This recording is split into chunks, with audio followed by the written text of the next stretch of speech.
Okay, we'll continue with Butler and head coach in his first year, LaVall Jordan. Coach, if you can open with an opening statement, and then we'll open the floor to questions. Sure.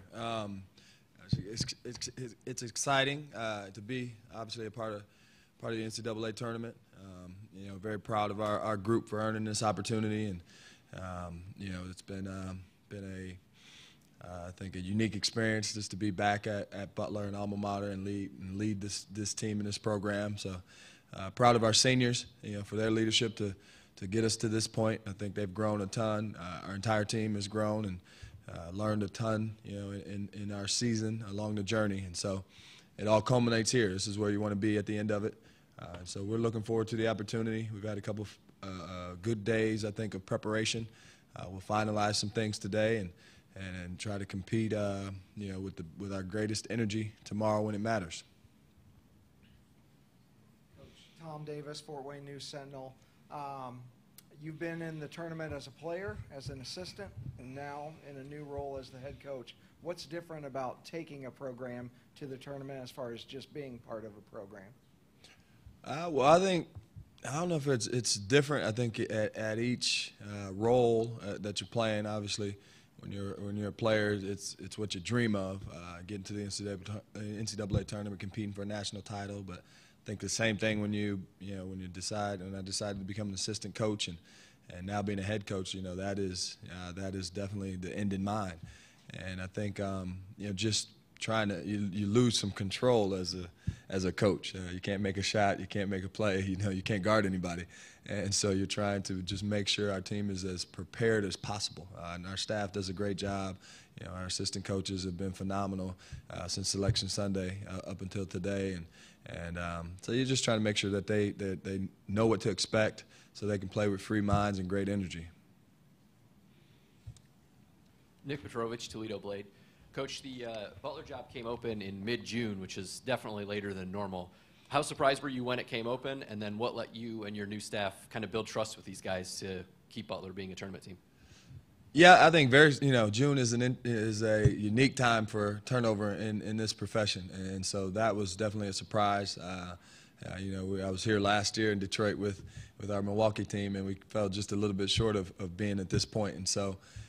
But after everything happens, obviously we were excited. My family was excited to come back to Indianapolis and this opportunity. And fortunately, the timing worked out because we had a foreign tour, a foreign trip with our team to Spain, and so that allowed us to really get to know them. We had 10 practices leading up to the trip, and then we had a couple 10-day trip, and so there was ample amount of time to just get to know guys one-on-one, listen to them talk, hear their stories, their backgrounds, what led them to choose Butler, and their goals and things like that. And so that was really important, I thought, for our staff. It just fell at the right time. You got to spend time getting to know the players.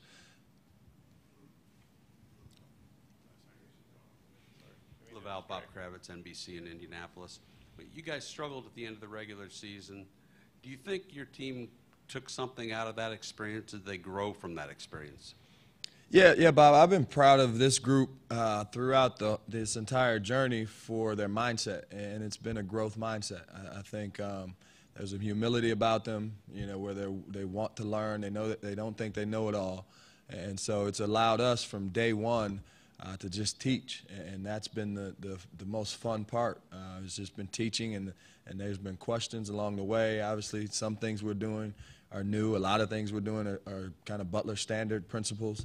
And so, toward the end of the year, their mindset was the same. As we lost a couple that hurt to lose. It always hurts to lose, but they came into practice the very next day, just wanting to learn from that loss and be better the next time out. Yeah, Coach Bob Holt, Arkansas Democrat Gazette newspaper. Wonder what your take was on Daniel Gafford after watching him and the way he runs the floor for a big guy and just the things he can do on both ends with his size. I think his wingspan is like 7'3" or something like that. Yeah, he's a tremendous talent. I mean, you watch him on film and so he looks like one of those guys. Some guys you can't really judge, on the video. When you see him in person, they look like, they're 12 feet tall. But he's one of those guys that, for his size and his length, he's so mobile, and he affects the game without scoring points. He really affects the game at the rim, so he makes it tough to go down there and get easy baskets because of his shot blocking ability. And then on the other end, he's around the rim for them offensively with tip-ins and lobs, and I can't even remember. He's got more dunks than our whole team by himself, and so it's a challenge. We've seen a few guys like him with Mo Bamba and Jesse Govan in our league, guys with great length, and so it's not the first guy we've seen like that, but he's an unbelievable talent. George? Detroit Free Press. I wanted to ask you about your time at Michigan. How did Beeline make you a better coach? That's in a multitude of ways. I think by the time I became an assistant at Michigan, I've been an assistant for a few years there, 4 or 5 years.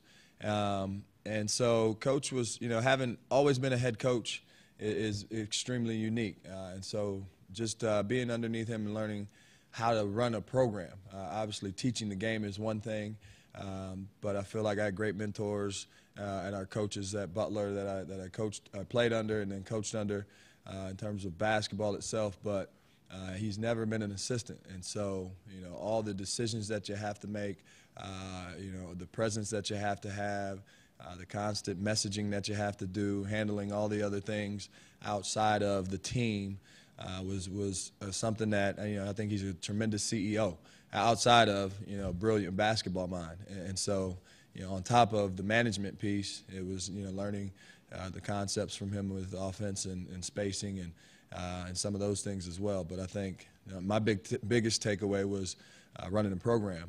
He and I was able to ask questions and go into his office and have conversations about that. And he's still a tremendous help in that area. Nicole Auerbach, The Athletic. Val, I'm wondering what you learned when you were an assistant at Butler. It just seems like Butler turns out such great coaches, and I'm wondering what it is about when you're playing there or an assistant there early in your career that you learn that eventually helps you become a head coach someday. I think the thing as a player, there was such a belief and a buy-in to the way that we did things, and we just fully believed it, committed to it, and it was not overcomplicated. Now, simple is not easy, so doing it every day, and there's a commitment level, and then how to teach the game. I think Coach Collier, Coach Mata, Coach Licklider, our staff, and the coaches that I was underneath were tremendous teachers, and so I, as a player, absorbed as much as I could possibly take in, and then as an assistant, just asking questions about how to do that well, because you want to make sure you're clear when you're teaching these guys, what you want from them. And so that was probably, the biggest takeaway of being able to teach with simplicity, and so that, they could go out there and execute. Coach, hey, Drew Ammon here from the NBC in Fayetteville, Arkansas. You guys are 18-1 when you outshoot your opponents. How confident do you feel your team will be able to scrap and claw, given the fact that sometimes in the first round those nerves are really in full effect? So how do you think you guys have really evolved in that way? Yeah, I'm trying to figure out the one. That's what I'm trying to figure out. So, no, I think, what this team has shown is a resiliency, whether we're making or missing shots. And that's been that's something that's, I think, a character piece to that, in terms of who our guys are. And we've been down and we fought back. And so we've had those moments to grow from and learn from. Obviously, if we're making shots, everything's going right. Everybody can operate during those times. But I think, one of the things I'm proud of with this group is it hasn't gone our way, a lot. And we've had to fight our way back and claw our way back and still figure out a way to get it done. And so, should that be the case, I feel like we have that in us. Obviously, I'd love to come out and make every shot and win by 40, but Arkansas is really good, and I don't think that's going to be the game. Hi, Coach, in the back here. Bo Mattingly, Sports Talk in Arkansas. Coach Mike Anderson's talked about you guys having a visit at the PK 80. I was just wondering if you could kind of relay what that was like, what that conversation was, and did you pick anything up in that conversation that might help you in this matchup? No, Coach, I think I've got a tremendous amount of respect for Coach Anderson. I was an assistant coach. We played him when I was at Michigan. And then when we were out in Portland, our conversation was more about team management, just kids these days, and trying to relate to them and get messages across to them. And he's had that experience for much longer than I have, and just picking his brain on how he communicates with his staff and with his team, not as much about what they're doing on the full court press. I wish I would have asked him those questions. Coach, you guys have taken pretty good care of the ball. Arkansas, obviously, they try to turn people over a lot. How do you think you guys will handle that? What do you think of their defense? And also, do you know yet if your dad's going to be able to make the game? I heard you talking a lot about that this Yeah, unfortunately, he's an athletic director for a high school in Michigan. They have a conference, so he won't be able to be there on Friday. So he's putting some pressure on me to make it back on Sunday. And so, but I think, they're the first thing that you look at when you're facing Arkansas and Coach Anderson's teams in general is their pressure. And you have to be able to handle that. And we've seen a few teams that have pressed us, and we've done a fairly decent job with that. But we take a lot of pride in taking care of the ball. And so I think that'll be a battle of wills. Obviously, we have to have a plan to break the pressure and take that. I think we've worked on that the past few days. But when you get out there, sometimes you can't simulate, the quickness and the length in practice that you're going to see in the game. And so we'll have to respond, in the moment. But I believe that's a big part of the game. Val, I moved over here. Sorry. We've talked about this, but I'm wondering if you can kind of just elaborate on how, even when you're coaching other places, how you stay connected with like the Butler community and your teammates and the coaches, and you can bring that kind of culture to places you go, and then so when you come back, exactly what you need to do. Yeah, I think that's, the Butler family is truly that. It's one of the probably unique places in the country in that regard, from university president on down to the athletic director to all of our coaches and all of our student athletes. And so it makes it for a great college experience. I mean, I loved my time there as a player for as much as the winning and things that we accomplished, but the way that you felt supported. And so, I think that is, what you're excited to come back to, and you never really get away from. I've got a number of former players texting me with suggestions. I got more assistant coaches than the three on the bench. But also with, pick your head up, coach, when we lose one, and, you'll get them next time, or congratulatory text, and the other coaches from the other sports. And so it is a very connected group. And I think that was something I was proud of at Michigan, is kind of rebuilding that connection with Coach Beilein there, from former players of the past, and just being able to communicate what I experienced here at Butler. Paul Lauren with the Northwest Indiana Times. Coach, if you could talk about, and apologies if this was asked already, the seniors when you took the job, specifically Tyler, what did you kind of lean on them a little bit in your transition to taking over the job here? Yeah, I leaned on Tyler a lot because he was one of the guys that I knew the best, having recruited him when we were at Michigan. So we had spent time together. I'd been on the phone with him and his mom and people around him. So the next call, after Barry called me and I accepted the job quickly, was to call Tyler, because I still had his number, and tell him, hey, we're going to have to lock arms and do this together. That I wasn't the guy to come in and think I knew everything. Obviously, I know Butler, but I didn't know the guys in the locker room that well, and he did. So we had a number of conversations upon our arrival, just about the team, about the guys, about how things were done with Coach Holtman, and what they were used to, because there was obviously we all have different styles.